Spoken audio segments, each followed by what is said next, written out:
بسم اللہ الرحمن الرحیم۔ آج ہم اپنے ان بھائیوں اور ان بہنوں سے گفتگو کے لیے حاضر ہوئے ہیں جو نماز سے غافل ہیں، نماز سے دور ہیں، نماز نہیں پڑھتے ہیں۔ میرے بھائیوں، قرآن کریم کے اندر نماز کا ذکر تقریباً 100 سے زیادہ مقامات پر بیان کیا گیا ہے۔ میرے رسول پاک علیہ الصلاۃ والسلام کی آخری وصیت ہے۔ نماز ایمان کی پہچان ہے، دل کی جان ہے، روح کا سامان ہے، رب سے ملاقات کا عنوان ہے، آنکھوں کی ٹھنڈک ہے، دلوں کی راحت ہے، دین کی بنیاد ہے، اسلام کا ستون ہے، رحمان سے قربت کا سامان ہے۔ نماز گناہوں کو مٹاتی ہے، دلوں کو پاک کرتی ہے، چہرے کو منور کرتی ہے، جنت کی سند ہے، آخرت کی ضمانت ہے۔ نماز عزت کا سبب ہے، برکت کا دروازہ ہے، رب کا شکر ادا کرنے کا طریقہ ہے، دولت کا خزانہ ہے، غفلت کا علاج ہے، منافقوں کے لیے بہت مشکل اور مومن کے لیے بہت آسان ہے۔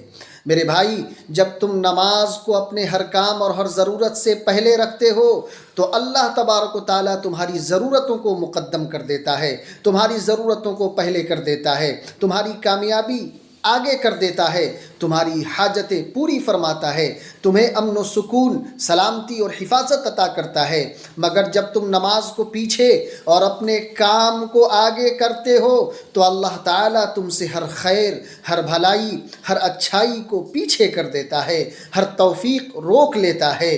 پھر اگر کوئی جان بوجھ کر اپنی نیت اور اپنے ارادے سے نماز کو چھوڑتا ہے تو وہ اللہ تبارک و تعالیٰ کے نزدیک زنا اور بدکاری کرنے والے سے بھی بڑا مجرم بن جاتا ہے، قاتل سے بھی بڑا، چغل خور سے بھی بڑا، ریاکار سے بھی بڑا، سود کھانے والے سے بھی بڑا مجرم بن جاتا ہے۔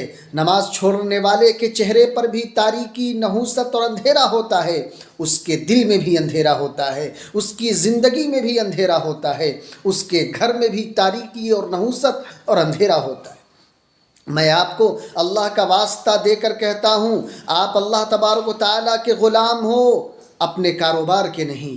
آپ اللہ کے غلام ہو، اپنی دکان کے نہیں۔ آپ اللہ کے غلام ہو، اپنے کھیت کے نہیں۔ آپ اللہ کے غلام ہو، اپنے کسی باس اور مالک کے نہیں۔ جو باس اور مالک آپ کو مہینے میں 8,000، 10,000، 20,000 دیتا ہے اور دن رات میں 8-10 گھنٹے اس کے یہاں کام کرتے ہو، اس کے یہاں وقت گزارتے ہو، اس کے نوکر بن کر رہتے ہو۔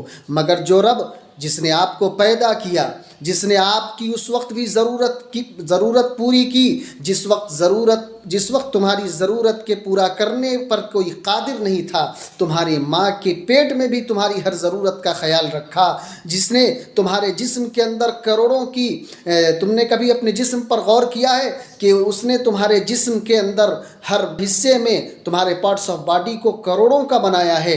اس ذات کے سامنے تمہارے پاس جھکنے کے لیے، تمہارے پاس اس کے سامنے سجدہ کرنے کے لیے 5 منٹ کا وقت بھی نہیں ہے۔ میرے بھائی، توبہ کرو۔ اللہ تبارک و تعالیٰ کا کھلا فرمان ہے، وَمَنْ أَعْرَضَ عَنْ ذِكْرِي فَإِنَّ لَهُ مَعِيشَةً ضَنْكًا۔ جو میری ذکر سے، میری نماز سے منہ موڑ لے گا، نہیں پڑھے گا، اللہ تبارک و تعالیٰ کا فرمان ہے میں اس کی زندگی کو تنگ کر دوں گا، اور قیامت کے دن اسے اندھا بنا کر کے اٹھاؤں گا۔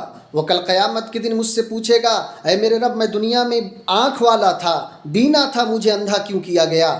اللہ تبارک و تعالیٰ کہیں گے، اتتک آیاتنا فنسیتہا، تمہارے پاس میری آیات پہنچی تھی، تو نے اسے بھلا دیا۔ تمہارے پاس میری نماز کا حکم پہنچا تھا، تو نے اسے بھلا دیا۔ تو نے نماز کو پیچھے کر دیا، اپنے کام کو آگے کیا۔ تو نے میرے ذکر کو پیچھے کیا، اپنے ضرورتوں کو آگے کیا۔ اللہ تبارک و تعالیٰ فرمائیں گے کہ آج میں تمہیں بھلا دوں گا جس طریقے سے تم نے دنیا کے اندر میری نماز کو بھلا دیا تھا۔ میرے بھائی، یاد رکھو، نماز چھوڑنا ہلاکت ہے، نماز پڑھنا سعادت ہے، نماز کی پابندی کرنا کامیابی ہے، اور نماز سے غفلت محرومی ہے۔ اس لیے اپنے آپ کو نماز کا پابند بناؤ۔